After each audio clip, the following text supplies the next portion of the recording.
Nós vamos falar hoje sobre vencendo o espírito do medo. E para isso nós vamos ler um texto da segunda carta a Timóteo, 2 Timóteo, capítulo 1, versículos 6 e 7. Vamos ler 2 versículos apenas para a meditação da palavra do Senhor nessa noite.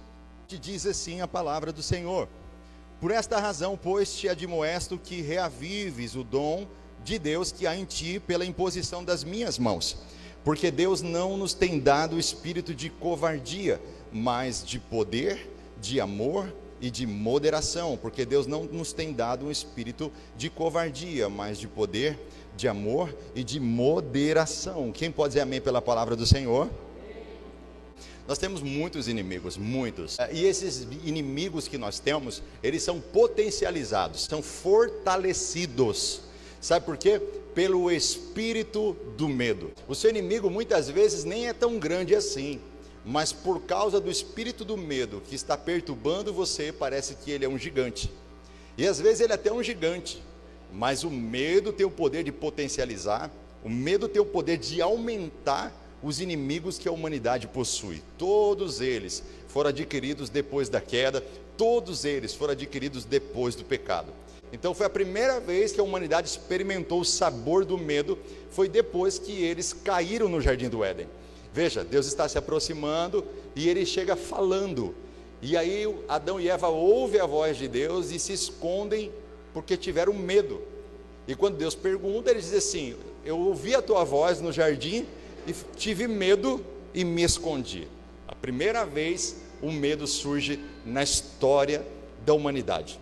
O medo não é de Deus, o medo nasceu depois da queda, veio com o pecado. Olha só, quem tem medo de aranha é conhecido como aracnofobia. É quando uma pessoa tem uma fobia, tem um pavor, tem medo de aranha, não é verdade?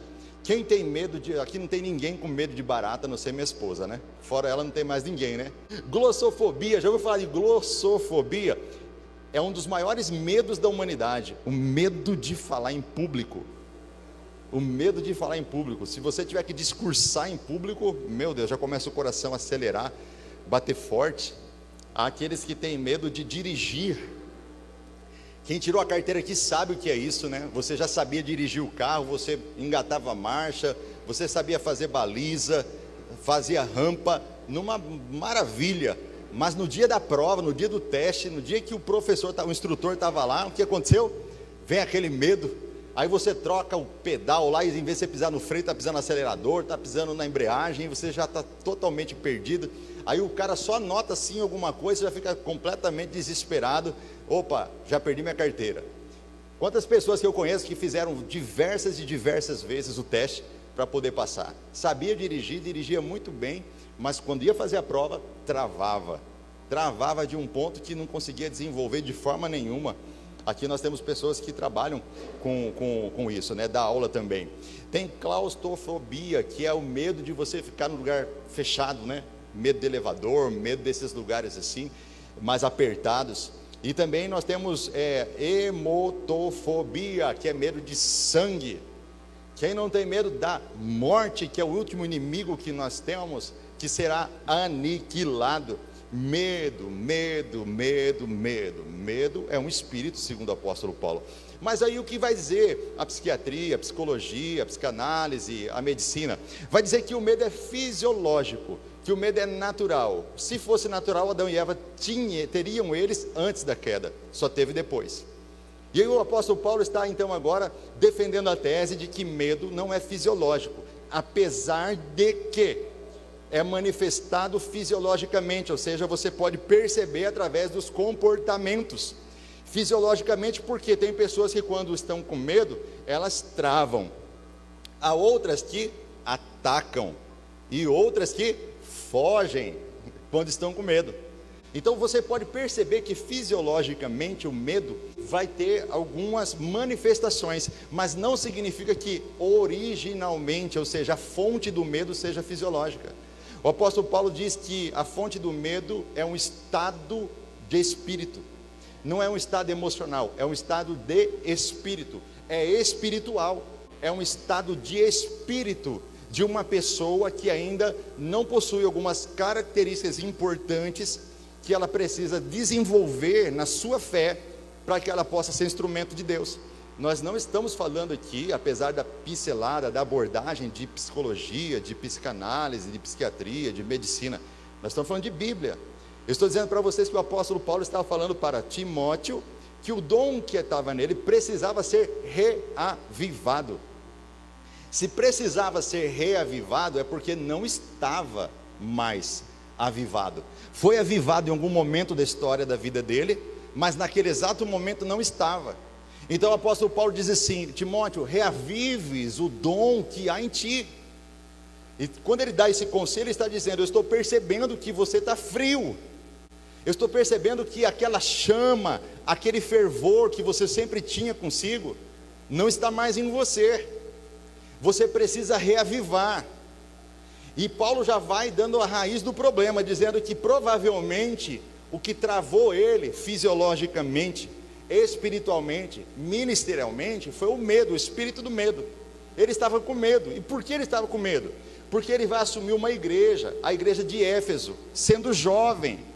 E quem pastoreava Éfeso antes era o ancião, ou o apóstolo João, antes de ser levado para a ilha de Creta, onde ele viveu o resto da sua vida. O apóstolo do amor foi o pastor da igreja de Éfeso, quando assumiu no lugar de Paulo. Então Paulo volta para essa transição pastoral, para dizer: Timóteo, você é novo, e por causa disso algumas pessoas estão desprezando a sua mocidade. Eles estão achando que você não tem potencial. E que potencial é esse? Não é humano, não é capacidade humana, mas é uma capacidade divina, que como se o poder de Deus não estivesse em você, de uma forma suficiente, clara, transparente, cristalina, para que as pessoas pudessem respeitar a autoridade que está em você. Você se lembra que hoje eu mesmo impus as mãos sobre a sua cabeça? Eu mesmo impus as mãos sobre a sua cabeça, diante de toda a igreja, para dizer: você tem autoridade. E eu sei que a igreja de Éfeso é a igreja, uma das mais antigas, é uma das pérolas das 7 igrejas, mas você não pode ficar intimidado. Você não pode deixar com que o espírito do medo, o espírito da timidez, ou o espírito da covardia invada o seu coração, e agora você vai ser guiado pelo medo. Você não pode fazer isso. Não estranhe, mas eu gosto sempre de ilustrar, e eu ilustro com as coisas que nós temos acesso.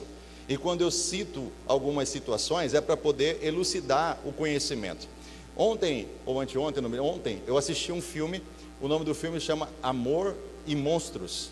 Eu acredito que está na Netflix, não é isso mesmo? Amor e Monstros. Eu gostei muito do filme. No começo parecia um filme bobo, e eu percebi que não, peraí, tem uma história muito boa por trás disso. A história é de um jovem que tem medo. Ele vive dentro de uma caverna porque a humanidade agora está sendo perseguida por monstros. Então os insetos, os bichos peçonhentos, todos eles ganharam uma proporção gigantesca. E o que eles fizeram? Eles devoraram a humanidade. 5% sobrou e viveu dentro dos dutos de esgoto, dentro dos buracos. E então tinha esse jovem, que era o único que vivia solitariamente, porque quando tudo isso aconteceu, ele foi separado da sua namorada, que sobreviveu, e ele vivia em contato com ela somente pelo rádio. E ele tinha muita saudade, porque todo mundo ali estava se casando, as pessoas que viviam ali embaixo se casavam, menos ele. Até que ele tomou uma decisão corajosa: enfrentar o medo e ir em direção aonde estava a sua namorada. Só que para ele enfrentar esse medo, ele tinha que andar pela superfície da terra, onde havia monstros. E qual era o problema? Que quando se manifestava o espírito do medo nele, ele travava. Houve várias situações que os monstros vinham para comer ele travava. Então alguém tinha que salvar ele. E quando ele decidiu sair para poder buscar o amor, o que acontece é que as pessoas ficam desesperadas: você vai morrer, você não sabe lutar com monstros, você vai perder. Se nós que somos guerreiros, que somos fortes, que vencemos os monstros, estamos escondidos, imagine você. Mas ele diz assim: não vale a pena viver escondido em uma caverna, não vale a pena viver sem amor. No meio do caminho ele encontra um homem e uma criança. O homem representa o sábio, a criança representa a impetuosidade da juventude. Aquela criança é crítica ao extremo, e aquele homem é sábio ao extremo. Aquele homem é encorajador, aquela criança bota medo nele. E ele consegue chegar até a sua namorada. Todos aqueles monstros no meio do caminho, os mais perigosos, ele mata aqueles monstros e ele vê que é capaz. Mas quando ele chega lá, as pessoas não sabem exatamente o que ele venceu, então elas não estão botando muita fé nele. Até que vem um inimigo na vila onde aquela namorada dele morava, e ele enfrenta aqueles monstros e vence os monstros, e todo mundo reconhece nele uma pessoa capacitada. Então ele começa a anunciar para todas as vilas onde as pessoas estavam escondidas, e que ele, que era o mais fraco, venceu. Então todo mundo podia vencer, que todo mundo devia sair do subterrâneo e começar a ocupar a superfície e enfrentar os monstros, essas baratas que são pequenas, mas que na nossa mente parecem que são gigantescas, e que a vida ela é feita de emoções, ela é feita de riscos, ela é feita de perigos. Se você está vivo, você está correndo riscos, e viver é emocionante justamente por conta dos riscos que nós vivemos. Quem está entendendo? Então é isso que o apóstolo Paulo está dizendo, quase a mesma mensagem do filme. Ele está dizendo assim: ei Timóteo, entenda, você é jovem, você tem tudo para que essa igreja que está aí, que é mais madura do que você, mais experiente que você, que já foi pastoreada por mim, apóstolo Paulo, que foi pastoreada pelo apóstolo João, e agora está sendo pastoreado por você, alguém, um jovem que as pessoas não vão botar muita fé em você, mas desafio após desafio, você vai provar que Deus é na sua vida. Cada desafio que você vencer, vai ser a prova que Deus é na sua vida. Deixa eu só fazer uma pergunta antes de continuar. Quem que está aqui nesta noite já enfrentou muitos desafios na vida que você achou que nunca ia conseguir superar, mas milagrosamente, divinamente você superou, e você está aqui? Quem já superou desafios? Você já passou por situações que você disse assim: eu acho que essa agora é o meu fim, agora acabou, não tem mais como superar, não tem mais como vencer. E aí vem Deus, derrama o seu poder sobre a sua vida e faz você superar essa batalha, faz você vencer os monstros que estão na sua vida, e aí você percebe a graça dele sendo derramada em você. Quem já viu isso? Quem já viu? Quem já viu, diga graças a Deus. Aí nós vemos o mundo dizendo assim: isso tudo é por conta do seu potencial. Mas aí você vê o pastor Fabrício dizendo assim: olha, isso tudo é por conta do potencial de Deus. Pastor, como assim? De Deus? Sim, você pode provar, lógico, o próprio texto está dizendo isso. Ele está dizendo assim que Deus não nos deu um espírito de covardia, de medo, de timidez, mas nos deu um espírito de fortaleza, de poder, em outras palavras, de ousadia, a capacidade de vencer o medo.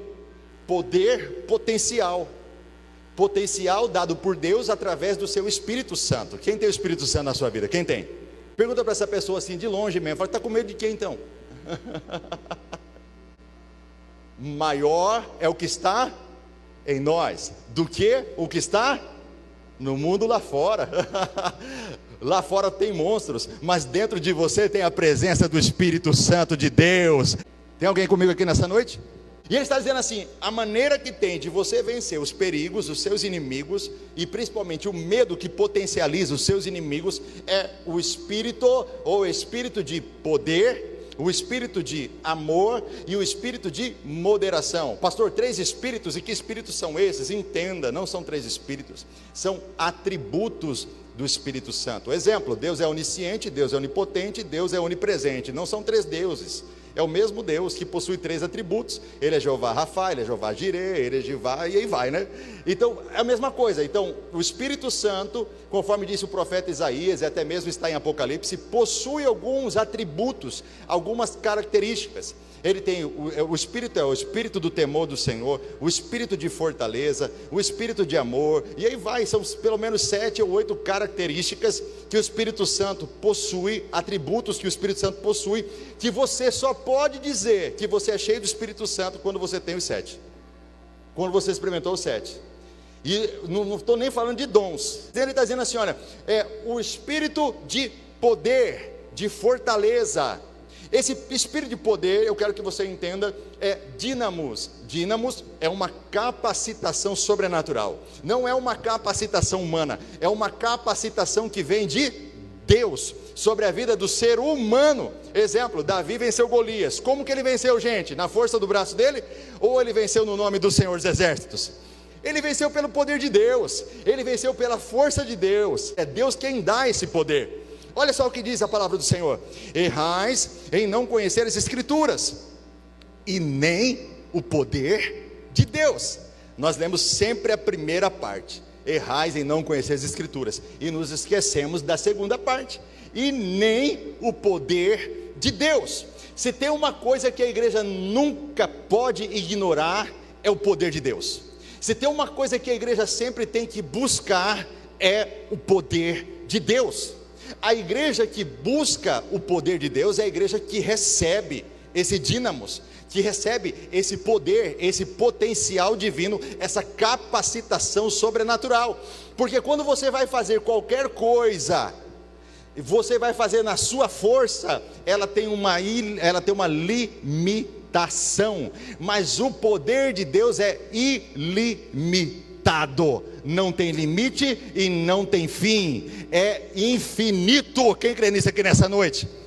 Então, quando você busca o poder de Deus, você está buscando um poder infinito, um poder ilimitado, que vai revestir a sua vida e vai te dar forças para você superar essa batalha que você está enfrentando agora, que vai te dar forças para você vencer o pecado, que tão tenazmente te persegue, que vai te dar forças para você vencer o medo, que está tentando invadir a sua alma, o seu coração. Porque quando nós somos guiados pelo medo, nós tomamos decisões erradas. Mas quando nós somos cheios do poder de Deus, conforme diz o Tiago lá na sua carta, diz assim: o homem que é de ânimo duplo ou dobre, ele é inconstante em todos os seus caminhos. Quem não tem o poder de Deus tem um ânimo duplo, ou seja, ora ele está frio, ora ele está quente, ora ele tem fé, ora ele não tem fé, ora ele quer vir na igreja, aí ele senta no banco e já está querendo ir embora. Ele tem um ânimo duplo, ele não consegue ter uma estabilidade de espírito. Uma das orações importantíssimas que Davi fez foi essa: cria em mim, ó Deus, um coração puro e renova em mim um espírito inabalável. Ter um espírito de poder na sua vida é ter uma vida inabalável. E Davi diz assim, que quem é inabalável não teme notícias ruins. Quem é inabalável não é guiado pelo medo. Quem é inabalável são como os montes de Sião, que não se abalam, mas permanecem para sempre. Deus nesta noite está declarando: eu vou derramar o meu poder sobre a tua vida, e eu vou tirar essa gangorra espiritual, emocional e física, que faz você estar lá em cima e estar lá embaixo. Deus quer trazer estabilidade, Deus quer encher você do poder de Deus. Tem alguém nesta noite que quer ser cheio do poder de Deus? A igreja tem que buscar o poder de Deus. O poder de Deus é que te dá intrepidez. O que é intrepidez? É ousadia. Ousadia é a capacidade que você tem de superar o medo, não é a ausência dele, porque o medo entrou na vida do ser humano depois da queda, mas é a capacidade que você tem de superá-lo, de passar por cima dele. Quando você tem ousadia, você tem um espírito forte. Não é qualquer coisa que te abala. O irmão não me cumprimentou, eu não volto mais na igreja. O pastor já não me liga mais. Eu já não quero mais saber de Jesus. Mas olha, as coisas lá só tem panelinha. Mas eu também não vou mais frequentar aquela igreja, não quero nem saber. Então, a pessoa que tem um espírito abalável, qualquer coisa mexe com as estruturas dela. Mas uma pessoa que tem um espírito inabalável, ela tem sempre essa estrutura capaz de resistir ao vento e à tempestade. Então é isso que o apóstolo Paulo está dizendo: para que o seu dom, para que a sua vocação seja ativa, esteja reavivada, esteja pegando fogo, em chamas, aquecida, como a sarça que arde e não consome, você precisa de espírito de fortaleza, você precisa de um espírito de ousadia, você precisa de um espírito forte, você precisa aumentar a sua capacidade sobrenatural, você precisa mais do poder de Deus. Sabe por que você não consegue vencer certas situações na sua vida? Está faltando o poder de Deus, mas estava faltando, não vai faltar mais. Nessa noite Ele derrama sobre a sua vida. Quem recebe aí? Quem recebe? Estável, não volúvel, não é levado pelas ondas do mar, não é levado pelo vento, por qualquer vento de doutrina. São pessoas estáveis, que têm um espírito inabalável e não agem com inconstância, que não se abala com as circunstâncias, que não se abala por uma ligação, que não se abala por um telefonema. O que pode abalar você, ou melhor, o que está abalando a sua vida? Por que você está tão desesperado? Por que você está tão preocupado? Por que você está descabelando aí, batendo queixo aí? Por quê? O que é que está te abalando? Foi assim na vida de Timóteo, e você veio aqui, não foi obra do acaso, foi providência divina. Foi uma cristocidência. Deus te trouxe nessa noite para revestir você do poder de Deus, do poder do Espírito Santo sobre a sua vida. Aquilo que estava abalando você vai sair da sua vida, da sua história, em nome de Jesus. Quem pode dizer amém? Quem pode dizer amém? Entenda algo: o medo é um inimigo que você tem que combater, nunca conviver. Quantas pessoas já poderiam estar muito além? Todas as vezes que nós vivemos com um espírito abalável e não inabalável, todas as vezes que falta poder de Deus na nossa vida, nós tomamos decisões erradas, nós caminhamos fora da vontade de Deus, nós saímos da centralidade da vontade de Deus, e aí a gente começa a tomar decisões que lá no futuro a gente vai perceber que tem algo errado na nossa vida. Quantas pessoas que estão sentadas aqui olhando para mim agora e que sabem que já poderiam estar muito além do que estão hoje, já poderiam estar vivendo coisas maiores do que estão vivendo hoje. Você não consegue porque o espírito do medo entrou e fez com que o pecado ganhasse força. O espírito do medo entrou e fez com que uma timidez ganhasse força. O espírito do medo entrou e fez com que uma aracnofobia ganhasse força.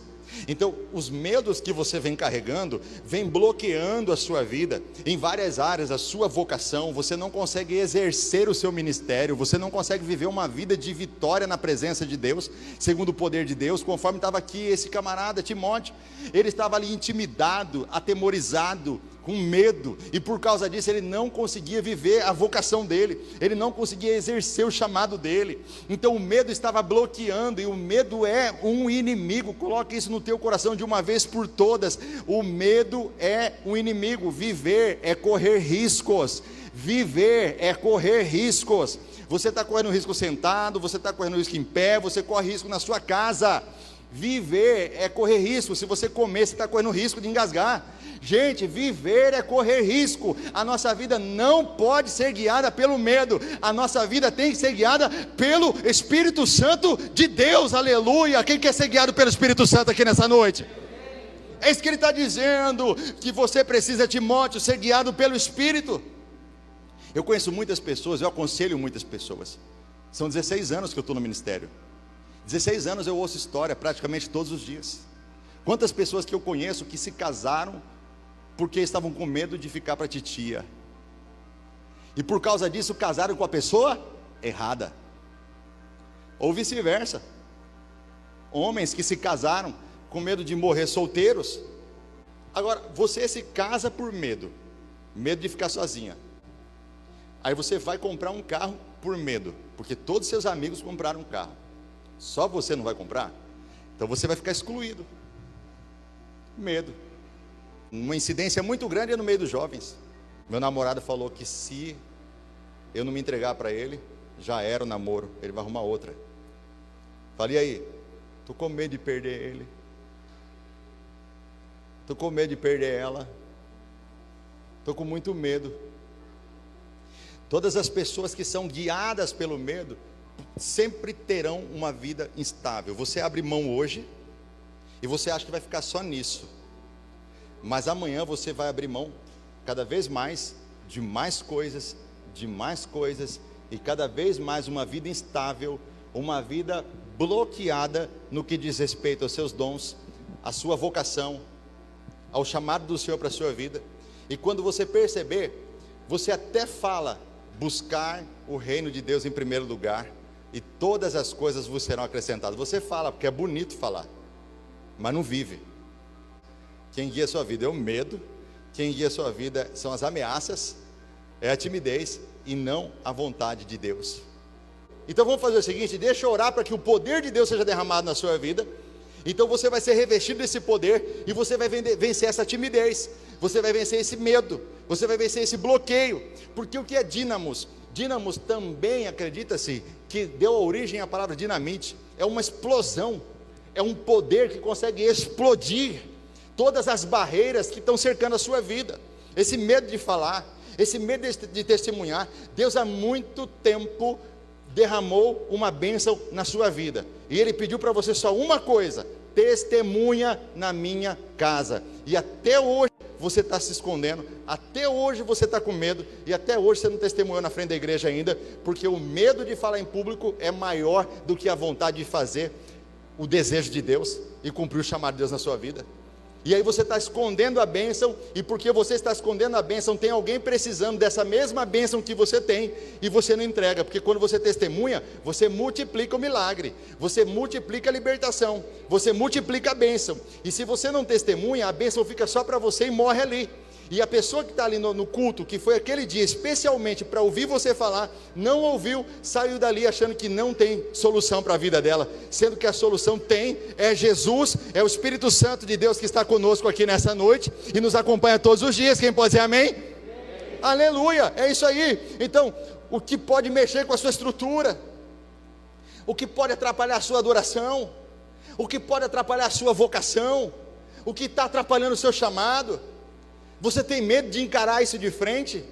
Você tem medo de se prostrar diante do Senhor e falar: Senhor, com os meus braços eu já percebi que eu não consigo, mas se o Senhor derramar o teu poder sobre mim, eu tenho absoluta convicção de que eu vou conseguir vencer essa situação, e eu serei um instrumento nas suas mãos. Mas quem sabe você, por medo, tem olhado para você e enxergado a si mesmo como o vermezinho de Jacó. Oh, coitadinho, quem sou eu no meio da multidão? Quem sou eu na fila do pão? Deus vai usar primeiro o fulano de tal, Deus vai usar primeiro o segundo lá, e por último vai ser eu, sou o último da fila. E aí você começa a olhar para você pela sua ótica, e pelo seu poder, e pelo seu potencial, e não pelo potencial de Deus. O potencial que você tem é limitado, mas o potencial de Deus é ilimitado. Todas as coisas são possíveis para aquele que crê. E olha só o segundo lugar, o espírito de amor, mais um atributo do Espírito Santo. O espírito de amor é o amor ágape, não é amor eros, que é o amor de homem para mulher, e não é amor philos, que é amor de amigos, mas é ágape. O amor ágape é o amor do pai para o filho, é o amor de Deus, é o amor ágape. Tenha a convicção de que Deus te ama. Irmãos, eu tenho absoluta certeza em relação ao amor de Deus por mim. Eu posso perceber claramente o amor dele por mim. Eu consigo sentir o perfume do amor de Deus para comigo. O amor de Deus na sua vida, se não for palpável, se você não conseguir perceber, se você não conseguir sentir, é porque você, de alguma maneira, precisa reavivar isso na sua vida. Porque o amor de Deus não foi feito para ser só escrito no papel. O amor de Deus foi feito para ser impregnado no seu coração, para ser impregnado na sua vida. Você tem que sentir de forma quase palpável, de tal maneira que você consiga tocar, aonde você estiver, você conseguir sentir o perfume. Você é amado por alguém, alguém ama você, e você sabe quando alguém ama você. E por que nós não conseguimos ter essa mesma experiência com Deus, de saber que Ele nos ama, de sentir que Ele nos ama, e provar o seu amor por nós? Porque isso é o amor de Deus, é uma prova, porque Deus prova o seu amor para com os homens, em que deu o seu único Filho, Jesus Cristo, para morrer por nós. Ele prova o seu amor. O apóstolo Paulo, em Romanos 5,5, diz assim: porque o amor de Deus é derramado em nossos corações pelo Espírito Santo. Aleluia, é derramado. E essa expressão derramar é algo líquido, é algo que molha, é algo que encharca. Deus nessa noite quer fazer você mergulhar no amor dele. Quem quer mergulhar no amor dele? Ele te ama. Você precisa começar a sentir isso de verdade. Você precisa começar a sentir a fragrância do amor de Deus por você. Você precisa começar a perceber o amor dele todos os dias na sua vida. Olha como ele te guarda, olha como ele guarda a tua família, olha como ele trabalha na sua vida. Para muitas pessoas você nem era para estar mais vivo, mas Deus olha para você com um olhar de amor e diz assim: ninguém toca nele, ninguém toca nela, eu ainda tenho um chamado na vida dele, um chamado na vida dela. E vem um médico e diz algo para você, mas vem Deus com uma palavra contrária e diz assim: eu declaro vida para você, eu te amo. Deus te ama, e esse amor é real, e você precisa sentir isso. E sabe o que esse amor faz? Ele quebra em nós a carência, porque a carência é algo que revela essa falta de percepção do amor de Deus por nós. A carência faz com que nós busquemos nos outros o que nós deveríamos buscar em Deus. Mas também ele vai combater, o amor de Deus vai combater eu estou com a palavra na boca aqui, a orfandade. A orfandade vai combater a orfandade, porque eu não sei como foi sua criação, não sei como seu pai, a sua mãe te criou, eu não sei se seu pai, a sua mãe se esqueceu de você, mas eu posso te afirmar que o Senhor jamais se esquecerá de você. Ele jamais se esquecerá de você. Ele te ama. Olha para a sua família, com todos os defeitos que você tem, com todos os defeitos que a sua família tem, olha para ela. Olha como seus filhos são bem criados. Olha como sua esposa é uma bênção na sua vida. Olha como Deus te deu tanta coisa nessa vida. Quem era você lá atrás, quem é você aqui hoje? Você pode até reclamar da vida, mas é injustamente essa reclamação sua. Porque quando você olha para o lado, você vê os seus irmãos, você vê seus amigos, você vê a sua família, você vê a sua casa, que pode até não ser a melhor do planeta, mas quando você vê é suficiente. E se faltar alguma coisa, fica tranquilo que Deus vai providenciar. Quando você olha para a sua casa, com todos os defeitos que você tem, você percebe que tem gente nesse exato momento perdendo tudo. Você percebe que tem gente perdendo esposa, perdendo esposo, perdendo filhos. Tem gente nesse exato momento tirando a própria vida. Mas você pode olhar para o lado e perceber que Deus está cercando você de amor. Colocou um homem que pode até ter muito defeito, mas te ama. Uma mulher que te ama, que cuida de você. Uns filhos que às vezes não quer te ouvir. Acontece, é coisa da juventude. Mas ama você, quer honrar você. Sabe que apesar de muitas vezes você ter errado, mas são filhos que quer ver o seu bem. Então você pode perceber o amor de Deus na sua vida de diversas formas. E você sente o cheiro, você sente o perfume desse amor. Quem crê aqui que Deus te ama? Quem crê que Deus te ama? Quem crê que Deus ama a sua casa, a sua família? Você precisa ter essa convicção no seu coração. Olha só o que o apóstolo João diz na primeira carta, capítulo 4, 16. Ele vai dizer assim, ó: nós conhecemos e cremos no amor que Deus tem para conosco. Deus ama, e quem permanece no amor, permanece em Deus, e Deus permanece nele. Deus é amor, e quem ama, permanece em Deus, e Deus nele. Quem aqui ama? Quem aqui tem amor no coração? Quem tem? É Deus derramando o amor dele em vossos corações, como pelo Espírito Santo. Aleluia! Está com a Bíblia na mão? Deixa de lado aí, dá uma salva só para a gente glorificar aqui e exaltar o nome do Senhor nas alturas. Exalta o nome do Senhor nas alturas. Oh, toda honra, toda glória a Ele. É derramado em nossos corações esse amor. E quando você ama, Deus permanece em você. Ah, quando você ama, Deus permanece em você. Tem alguém da sua família com você aí? Tem alguém? Só aponta para ela e fala assim: eu te amo. Ah, eu estou dizendo, eu te amo. Eu amo meus amores. Minhas princesas. Olha para o seu irmão também, sua irmã. Se está solteiro aí, está solteiro, aproveita, aponta o dedo para ela e fala: eu te amo. Vamos na sorveteria depois. Crente vai na sorveteria, irmão. Pelo menos era do meu tempo, né? Último e encerrando aqui, porque eu sei que você está cansado de me ouvir. Olha só o que diz o texto: Deus não vos deu espírito de medo, mas de poder, de amor e de moderação. Essa palavra moderação é equilíbrio emocional. Essa palavra moderação significa autocontrole, um chamado para a estabilidade da mente, um chamado para a estabilidade emocional. Eu disse que o medo atinge a sua fisiologia, ou seja, o seu comportamento. Você começa a tremer, suar, calafrio, banheiro e etc. Não é verdade? E o que ele está dizendo? O Espírito de Deus combate isso com moderação. Você não precisa de medo para nada na sua vida. Entenda, essa palavra moderação é da raiz da palavra prudência. Vem tudo da mesma raiz. A prudência é a capacidade que você tem de medir as suas atitudes.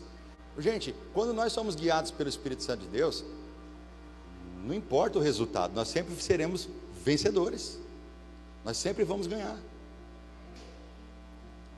Eu coloquei um propósito. Ninguém vai ficar com Covid. Se ficar com Covid aqui da nossa igreja, está em desobediência. O que eu estou dizendo para você é que a vontade de Deus é que vai dar para a gente a direção.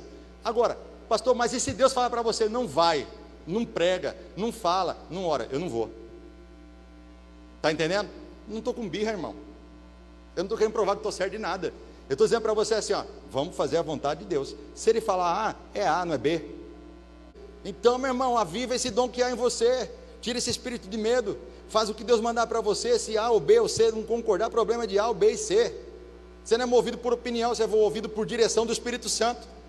A sua vida tem que ser guiada pela direção do Espírito Santo. E o Espírito Santo jamais falará algo contra a palavra. O Espírito Santo jamais falará algo contra a Bíblia. Nunca o Espírito Santo vai te dar uma revelação que contraria a palavra de Deus. Nunca. Se contrariar, não é o Espírito Santo. Então, tudo que ele falar para você, se você quiser confirmar, pode confirmar na palavra. Vai estar lá escrito. Você vai ver o contexto. Vai estar lá biblicamente dizendo para você. Então, nós não somos guiados pelo medo, nós somos guiados pelo espírito de prudência, de sabedoria. Então, a sabedoria diz que há uma pandemia. O que nós vamos fazer? Nós vamos evitar andar sem máscara, nós vamos todo momento higienizar, nós vamos manter o distanciamento social, nós vamos tomar todas as precauções que a gente sabe que é necessária, que é questão de prudência, que é questão de inteligência, mas eu não vou morar dentro de um buraco. Desde quando eu comecei, 16 anos atrás, se uma pessoa vinha gripada na igreja, eu mandava ela embora. Falava, irmão, vem cá, com licença, por favor, volte para sua casa. Você está gripado, você vai espalhar gripe para os irmãos aqui, tem criança aqui, tem mãe que está dando amamentar aí, vai passar para a mãe que está amamentando, vai passar para o bebê, vai trazer problemas, seja prudente. Ah, pastor, você está com medo? Não, não estou com medo, seja prudente. Quem está entendendo que eu não estou com medo, que eu também não sou maluco? Eu estou dizendo assim, gente, dá para a gente viver com prudência, dá ou não dá? Dá para viver com sabedoria, dá para a gente viver, eu estou provando para você que dá para viver sem medo, dá para viver prudentemente, sabiamente, tomando as decisões corretas, sabendo que é o melhor, não só para a gente, mas sabendo que é o melhor para todo mundo. Eu não preciso ser maluco, eu não preciso ser negacionista, eu não preciso ser louco, eu não preciso ser medroso, para nada disso, eu preciso ter a direção do Espírito Santo. Eu tenho que ter o cuidado. Se eu cheguei da rua, cheguei em casa e minhas filhas vêm me abraçar, eu não abraço, eu vou lavar minhas mãos primeiro, eu vou tomar banho, para poder ter contato com elas. Então eu vou respeitar o distanciamento nas ruas, nos bancos, em todos os lugares, porque é questão de prudência e não porque eu estou desesperado, morrendo de medo. Então quando a gente começa a guiar a nossa vida pela prudência, pelo conhecimento, você erra menos. Não é que você não vai errar, mas você começa a errar menos. Você já começa a perceber que a sua vida, que era para estar num patamar, e ela está nesse patamar, foi porque você tomou decisões sem sabedoria, você gastou sem sabedoria, você comprou sem sabedoria, você foi discutir com a sua esposa sem sabedoria, você foi peitar o pastor sem sabedoria, você foi peitar o seu chefe sem sabedoria. Quando você usa sabedoria, você consegue resolver crises. A pessoa precisa adquirir sabedoria, a pessoa precisa adquirir espiritualidade para resolver seus problemas. Se você resolve tudo para ela, ela não aprende a resolver os delas. Então elas precisam amadurecer, elas precisam saber conversar como gente. Lá em casa, minhas filhas, elas ficam brigando entre elas. Aí uma já fala, ô guri, aí já começa a briga e tal. Aí eu chamo elas e falo assim, meus amores, vem cá, por que vocês não falam uma com a outra? Não conversam uma com a outra? Elas, tá bom, pai, nós vamos conversar. Ela fala assim, então, né, maninha, é assim, pronto. Acabou. Não bastava ter conversado? Não bastava ter tido um diálogo? Mas a nossa atitude principal ou inicial é o quê? O desequilíbrio emocional, a falta de moderação. Eu falo assim incisivamente, mas eu não estou nervoso. Eu falo assim incisivamente, mas eu estou feliz aqui por dentro. Eu estou bem aqui por dentro, amém? Amém, irmão? Ô, irmão, pentecostal que não faz barulho. E, né, irmão? Ô, meu querido, eu não estou nervoso, eu estou estável. Eu estou feliz, eu sei que eu estou fazendo, cumprindo o meu propósito. A mesma coisa você vai conversar com sua esposa, eu sei que dá vontade de gritar, de ter uma instabilidade, de perder o controle, mas não faça isso, porque isso não é de Deus. Você não precisa ser guiado por esse espírito da falta da moderação. Conversa com ela como gente grande, como gente madura. Conversa com o seu esposo também, entendeu? Porque o que acontece com a gente? Vai ganhando intimidade, a gente começa já a falar grosseiramente, a gente começa já a abusar dos relacionamentos, e todo relacionamento tem limite, e a gente precisa aprender a viver os limites do relacionamento. Tem gente aqui na igreja que você vai brincar, mas tem gente que se você brincar, ela vai apelar, então não brinca com ela, trata ela como ela gosta de ser tratada, entendeu? Respeita ela, isso é prudência, e a gente começa a ganhar uma estabilidade emocional. Pastor, mas e se eu errar? Você vai errar, só que você tem que estar preparado para levantar, porque você vai aprender com o erro. Você vai ter prudência, sabedoria, você vai aprender com os seus erros, para na próxima vez você não errar de novo. Então quem sabe essa encrenca que você se meteu hoje, é por conta de falta de moderação, de sabedoria, de estabilidade emocional. Você usou as palavras erradas, mas você já aprendeu, você já sabe como usar as palavras certas. Você não precisa mais ficar usando as palavras que você usava 20 anos atrás. Não, pastor, comigo é assim mesmo, comigo o negócio é desse jeito. Que maturidade é essa? Você cresceu o quê? O que o reino ganha com você agindo desse jeito? Estourado, estourada, sem educação. O que o reino de Deus vai ganhar com isso? Ah, mas é bonito escrever, buscai o reino de Deus em primeiro lugar. Nós somos cristocêntricos, mas na hora de agir a gente faz completamente o contrário. É bonito no diálogo, no discurso, mas na prática não conseguimos colocar em prática, porque está faltando o quê? Poder de Deus, o amor de Deus e moderação, que é um chamado estabilidade emocional. Então, é muito mais fácil chegar lá na sua casa, pegar o seu filho e descer o pau nele, e pegar chinelo, pedaço de pau, de madeira, quebrar na cabeça dele. Esse aí é muito mais fácil, mas é de Deus? É de Deus? Não é, irmãos. Ei, no meu tempo a gente apanhava até com um cano de gás, não tem aquele cano de gás assim? Pá, era tudo, corrente de cachorro, o que aparecer na frente você levava. Entendeu? Hoje, meu irmão, você tem que ter sabedoria para você lidar com as crianças, sabedoria para você lidar com as pessoas. Isso aqui na igreja, a junta diaconal está aqui, tem criança conversando, correndo, brincando. Você vai chegar antigamente, como que eram os diáconos e as diaconisas antigamente? Já fechava a cara, já pegava a criança aqui brava, e as crianças já tinham medo daquele diácono, daquela diaconisa. Hoje não, irmão, vem com um pirulito no bolso assim, uma balinha, fala: oi princesinha, vem cá, princesinha, vem cá, coloca aqui no colo o pirulitinho. Sai levando assim, a mãe já dá glória a Deus, porque a mãe quer prestar atenção no culto, e pronto, leva lá para a salinha, vamos colocar uma televisãozinha lá, passando ali uns desenhos bíblicos, alguma coisa que eles possam aprender. Então a sabedoria, irmãos, essa sabedoria, essa prudência que falta para nós. Sabe por quê? Porque isso traz espiritualidade, e a espiritualidade é o grande segredo de uma igreja. Entenda isso, eu não estou falando por falar, eu não estou falando porque eu escrevi, eu estou falando porque eu vivi. A espiritualidade é o grande segredo da igreja. Todas as vezes que você abordar qualquer tema, qualquer assunto, qualquer discussão, qualquer coisa na igreja que não envolva espiritualidade, está errado. Então, se você não conseguir interpretar as coisas, a vida, a forma que as coisas são de forma espiritual, você não é espiritual, você é carnal. Então você precisa aprender isso. Eu ouvia muito na minha época de jovem, quando a gente falava sobre isso, as pessoas diziam assim: mas olha só, Fabrício, você está querendo espiritualizar. É lógico que eu quero espiritualizar, pelo amor de Deus, gente, nós somos o quê? Seres espirituais, é lógico que tem que espiritualizar. Mas é lógico, todas as coisas são espirituais. Porque esse altar aqui, por incrível que pareça, eu demorei anos para entender isso. Eu achava que esse lugar aqui é mais sagrado que qualquer coisa. Mas eu descobri hoje na Bíblia que esse lugar aqui é tão sagrado quanto a sua casa. Esse lugar aqui é tão sagrado quanto a mesa da sua casa, quanto a cama do casal. A sua vida espiritual não é só dentro da igreja. A sua vida espiritual é no trabalho, é na sua casa, é com a sua família. O sagrado não é só dentro da igreja. Porque aqui dentro da igreja tem algumas regras que você vai seguir, você faz questão de defender elas. Mas lá na sua casa, muitas vezes você abre mão delas. Aí a pessoa falou para mim assim uma vez: pastor, olha só, eu faço isso, mas eu não faço isso no bar. Eu faço isso na minha casa, sozinho, eu com a minha família. Eu falei: piorou. Ele: por quê? Sua família não é sagrada? A sua casa não é de Deus? É, minha casa é de Deus. Eu falei: a sua casa é tão de Deus quanto a igreja, quanto esse templo aqui. Quando você e sua família estão reunidos na mesa para almoçar, para jantar, para tomar uma refeição, Deus está lá. Não existe essa de que aqui é sagrado e lá não é, de que aqui não pode, lá pode. Isso não existe, isso não é bíblico, você não acha isso na Bíblia. O que nós precisamos descobrir é que a nossa casa é sagrada, é que o nosso trabalho é sagrado, e que quando você está no seu trabalho, você pode ganhar alguém para Jesus, que você pode discipular alguém, que você pode ajudar alguém a não se separar, a não se divorciar. Afinal de contas, por favor, tem alguém comigo aqui? Nós estamos repreendendo o divórcio dentro dessa cidade em nome de Jesus. Se depender desta igreja, ninguém se divorcia em nome de Jesus. Tem alguém comigo aqui, por favor? Deus odeia o divórcio. O divórcio é caso extremo, último. Pastor, mas eu estou no segundo, terceiro casamento. Amém, eu te amo, glória a Deus. Você é membro dessa igreja, eu vou te amar. Mas a nova geração não pode errar onde você errou. A geração que está vindo dos nossos filhos tem que entender que o casamento é sagrado, não é brincadeira. Foi instituído por Deus e não por homens. Ou a gente estabelece os princípios e as bases espirituais para a nossa vida, porque o nosso dinheiro é espiritual. Sim, dinheiro é espiritual. Se foi alguém comparado com Deus, foi mamão, espiritual. Dinheiro é espiritual. A forma que você cuida do seu dinheiro ofende a Deus ou agrada a Deus. Se você enterrar, você está desagradando. Era melhor ter dado aos banqueiros, como disse a parábola. Meu irmão, nós temos que entender que toda a nossa vida é espiritual. Isso vem de quê? Vem de medo?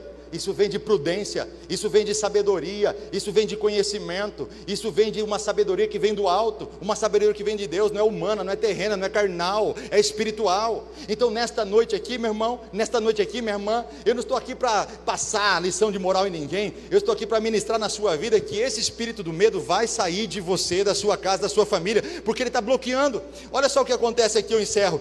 Timóteo está bloqueado, Timóteo está paralisado, ele está travado, ele não consegue exercer o ministério dele.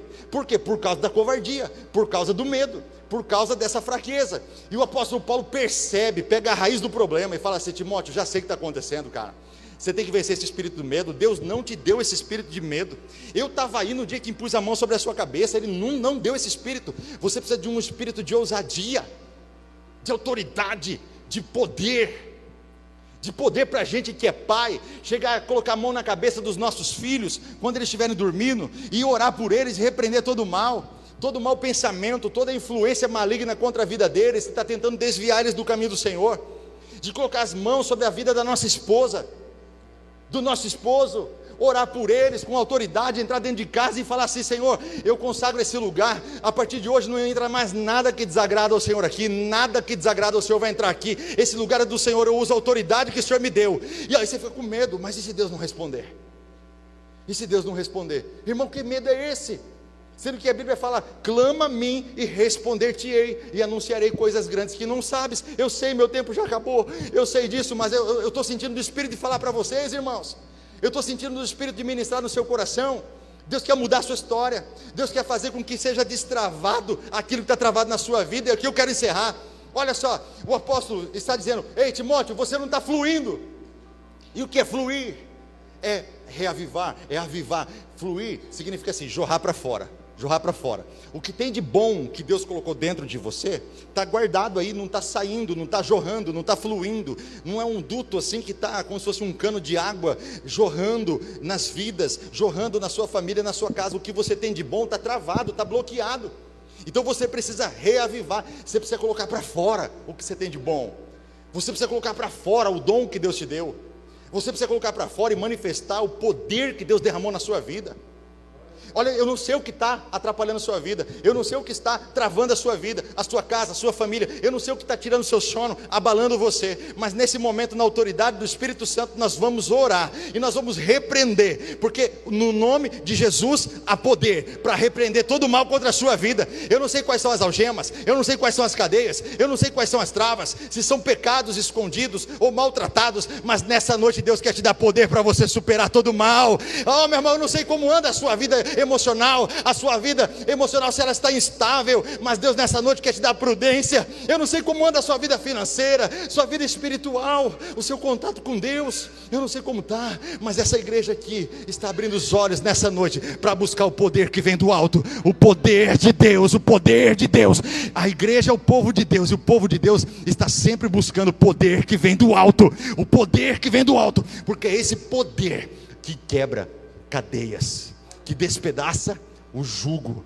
E se você está carregando um jugo na sua vida, está pesando os seus ombros, está doendo o seu corpo, irmãos, nós vamos repreender isso. Pastor, é uma enfermidade, não interessa, irmão, nós vamos repreender. Pastor, é uma crise no meu casamento, nós vamos repreender, nós vamos começar a trabalhar isso, nós vamos começar a pastorear você. Se for preciso a gente visitar você, ir lá e fazer um discipulado com você, nós vamos fazer. Mas o diabo não vai vencer, o gigante não vai vencer, o medo que ele tem colocado aí não vai vencer. Na verdade é Deus que vai prevalecer. As portas do inferno não vão prevalecer contra a igreja, é a igreja que vai avançar. Fiquem em pé em nome de Jesus, aleluia, glória a Deus, aleluia. Eu te amo, viu? Eu te amo, viu? Eu quero dizer para você que eu te amo, e eu vou falar para você, só quem fala a verdade para você que te ama, que não está te enganando. Eu te amo e amo a sua família e amo a sua casa. Eu amo sua vida em todas as áreas da sua vida. Em todas as áreas da sua vida. Eu sou um pastor que dá vida pelas ovelhas. Se tiver que entrar na frente de uma briga por você, na frente de uma bala por você, eu entro. Eu sou um pastor que zelo pela sua vida. Eu sou um pastor que zelo pela sua alma. Eu não aceito o diabo mais entrar na sua vida e travar a sua história, e bloquear o seu dom, travar a sua vida. Não aceito mais. Há um liberado poder de Deus aqui nessa noite. Quem crê nisso aqui? Não é meu, não se preocupa, não é meu, é dele, é de Deus. Coloca a mão no teu coração aí, coloca a mão no teu coração nesse momento. É de Deus, Ele me deu essa palavra para ministrar para a igreja. Ele fez com que o Espírito Santo colocasse isso no meu coração. O Espírito Santo quer fluir aqui nesta noite. Ô meu irmão, eu sei que muitas vezes eu nem uso as palavras que são ideais. Algumas das minhas palavras podem até mesmo provocar algum tipo de sentimento em você. Mas esquece de mim, esquece de mim. Comece a pensar somente no que Deus está querendo falar contigo. Qual o recado que Deus está dando para você? Você veio para cá hoje dizendo: Senhor, fala comigo, Senhor, fala comigo. Eu não quero ir embora sem ouvir tua voz. Então esquece do pastor Fabrício. Esquece do pastor Fabrício, pensa somente no Espírito Santo. Não olha para mim não, irmão, não olha para mim não, olha para Ele. E começa a dizer: Senhor, eis-me aqui, Senhor. Eu quero afastar todo espírito do medo. Eu quero afastar de mim, Senhor, todo tipo de timidez. Eu quero receber esse poder que vem do alto.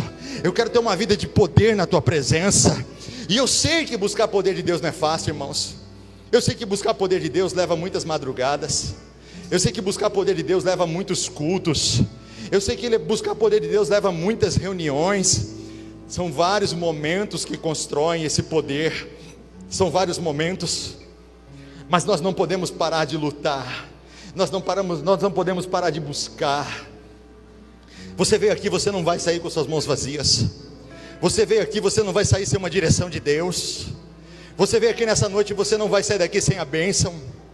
Eu quero declarar que essa igreja te ama. Eu quero declarar que essa igreja aqui ora pela sua vida. Eu quero declarar que essa igreja aqui é o melhor lugar para você e para a sua família. É o melhor lugar para você e seus filhos. Eu quero declarar que nesse lugar você vai alcançar sua libertação. Nesse lugar você vai alcançar sua restauração.